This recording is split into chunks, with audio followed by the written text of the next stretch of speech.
வணக்க மக்களே! இன்னைக்கு வந்து கோல்ட் அண்ட் சில்வர் அப்டேட் பாருங்க. இன்னைக்கு வந்து என்னன்னா, ஆல்மோஸ்ட் வந்து சவரனுக்கு வந்து 3600 ரூபீஸ் ஒன் டேலயே வந்து ஏறிடுச்சு. அதே மாரி வந்து வெள்ளிலாம் பார்த்தீங்கன்னா, நான் நெனச்சு பார்க்காத அளவுக்கு ஏறிடுச்சு. இங்க பாருங்க கோல்டு முதல்ல பார்த்துருவோம் நம்ம. கோல்டு வந்து நம்ம நேத்து தான் பேசியிருந்தோம். 2,00,000 இன்னும் 1 இயர்லயே 2,00,000க்குள்ள போயிடும் அப்டின்ற மாரி. இது போற ஸ்பீட் பார்த்தா அது 1 இயர்ல எடுத்துக்காது போல சீக்கிரமாவே 2,00,000 ஆயிடும். ஏன்னா வந்து இன்னைக்கே வந்து 3600 வந்து ஒரு சவரனுக்கு வந்து 3600 வந்து ஏறியிருக்கு. பாருங்க நேத்துக்கும் இன்னைக்கும் உள்ள டிஃபரன்ஸ் பாருங்க.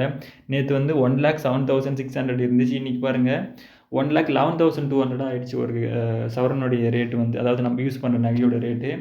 அதே மாரி பாருங்க சில்வர் பாருங்க. சில்வர் வந்து இன்னைக்கு மட்டும் பாருங்க ஒரு கிராமுக்கு 22 ரூபீஸ். அதாவது வந்து ஒரு கிலோவுக்கு வந்து ரூ. 22,000 வந்து கோல்டு வந்து ஏறியிருக்கு.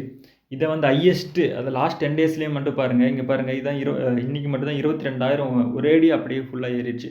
அதாவது வந்து ஒரு 6 மந்த்துக்கு முன்னாடி வந்து எவ்வளோனா 140 ரூபீஸ் இருந்த இது வந்து இன்னைக்கு வந்து 3,40,000 அதாவது 340 கிட்ட ஆயிடுச்சு. அவ்வளோ இன்க்ரீஸ் ஆயிருக்கு இந்த சில்வரோட ரேட்டு.